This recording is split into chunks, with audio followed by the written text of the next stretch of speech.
It seemed Ole said to Nathan Ake, "We need a left-footed centre-back, keep going," possibly in an attempt to persuade him to join the club in the summer. So with that being said, what options do Manchester United have if they're looking for a left-footed centre-back?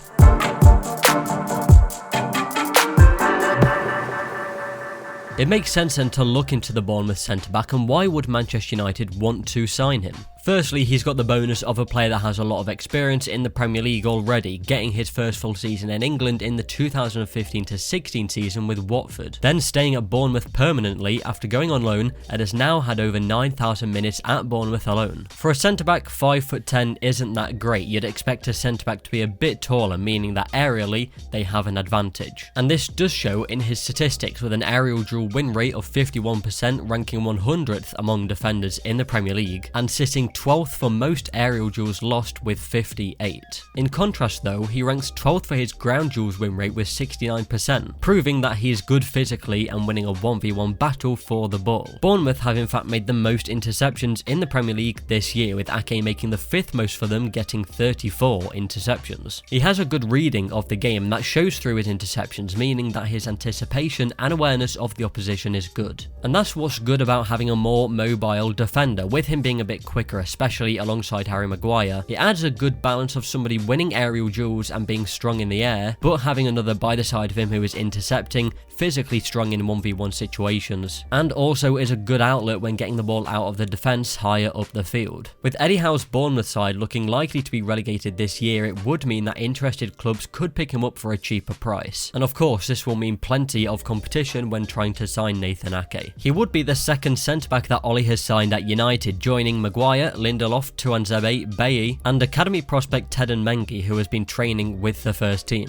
It's a transfer that would make sense for a Premier League club to make, and possibly it will be the Red Devils adding the Dutchman into their back line. Next up then is 19-year-old Benoît Badiashile, who's currently playing for AS Monaco. The Frenchman was nominated for the 2019 Golden Boy, being one of the most exciting youth prospects. He broke through into the Monaco team in the 2018-19 season, making his debut under the management of Thierry Henry, playing over 1,700 minutes that season, a lot of faith being shown in the teenager. And that then continued into the 2019-20 season, playing over 1,400 minutes. He's also been able to get game time in the Champions League, so some good experience for someone still so young. He's a player that is physically very strong and also tall, being 6'4", the same height as Harry Maguire, so these two match up fairly well. He ranks 10th among defenders in the French First Division for aerial duels won per 90, making 3.6. Compare this to what Harry Maguire has in the Premier League, 4.8, there's still some improvement to be done there. As well as the win rate too, Maguire sitting at 72% and Benoît at 64%. Still a decent win rate, but can always be made better. In contrast to Maguire, Badiashile also possesses some good pace, which gives him an advantage when tracking back and winning a 1v1. He likes to bring the ball out of the defence himself and finding a pass from the middle of the pitch. With his strength and big stature, he's a difficult player to get the ball off. With him currently the captain of the French under-19 side, it shows signs of leadership and him being a team player, traits that manager Ole Gunnar Solskjaer will of course like to see, especially in a player so young. It is reported that French club Rennes had a bid of £13.5 million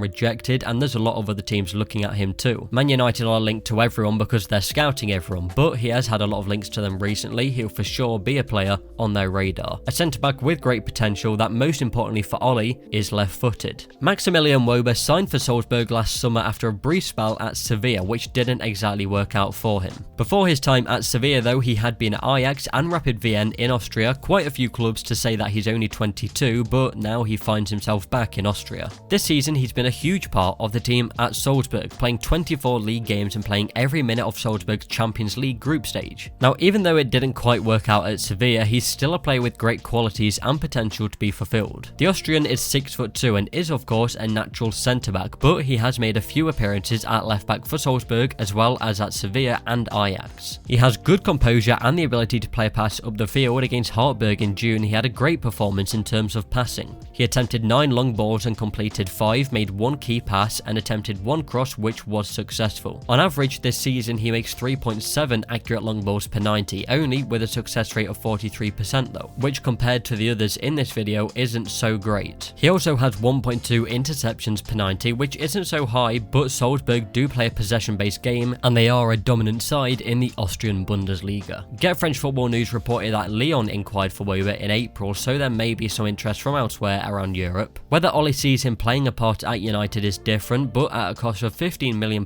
it may be a good deal when you look at it that way. And then an outsider in the list would be Hertha Berlin's Jordan Torunarigha, who made his Bundesliga debut in 2017, and then as the seasons have gone on, he's become a bigger part of their squad. He began the 2019-20 season as a player on the bench, but it changed as the season entered 2020. He's then gone on to play 16 out of the 17 league games for Hertha this year. All but one of those games was at centre-back. The other game was against Dusseldorf. He played at left-back where he likes to play as well. He is really made to play at centre-back though, 6'2", so a suitable height for somebody in that position. With the fact he can play at left-back though, it means that he does like taking the ball forward. He's used to moving into advanced positions from deep and looking for a pass. At a club like Hertha, who averages the 5th least possession this season, he doesn't get the chance to push up as much as he would at United. This is where he could flourish. Compared to the other players in this video, Torunarigha's accurate long balls per 90 is 4.8, along with an impressive success rate of 60%. And in his run of games in the second half of the season, he's put in some good performances, contributing to a clean sheet against Bayer Leverkusen, making 2 interceptions, winning 100% of his attempted tackles with 3 and 2 clearances. As well as that, he won 1 aerial duel from 1 attempted and won 3 out of 3 ground duels. Against Hoffenheim, he had an impressive performance when it came to his passing. He attempted 11 long balls, with 10 of them being successful passes, 2 chances created, and assisting for Cunha, who albeit scored a brilliant solo goal from Jordan's pass, showcasing in this game his ability to be a ball-playing defender and find a pass to a creative player looking to get the ball into the box. What Ole has looked for in previous players he's signed for United is a player that will do anything to play for Manchester United, someone who will commit to the project and want to play for the club. Jordan fits this perfectly. When asked about his dream move, he said Manchester United. It has always been a dream to play at Old Trafford. There's a clear commitment from the player who would do anything to play for the club. The quality and potential is there to become a top player. He wouldn't come in and be a starter right away, but a player that can be developed at the club and get increased minutes as time goes on. Whether they are looking for a starter or a rotation player is unknown, but it's a deal that wouldn't surprise me if it actually happened. Get involved and comment, who would you like to see join United's defence? I recommend that you don't miss out on future videos. Subscribe to Route 1 and like the video if you did enjoy.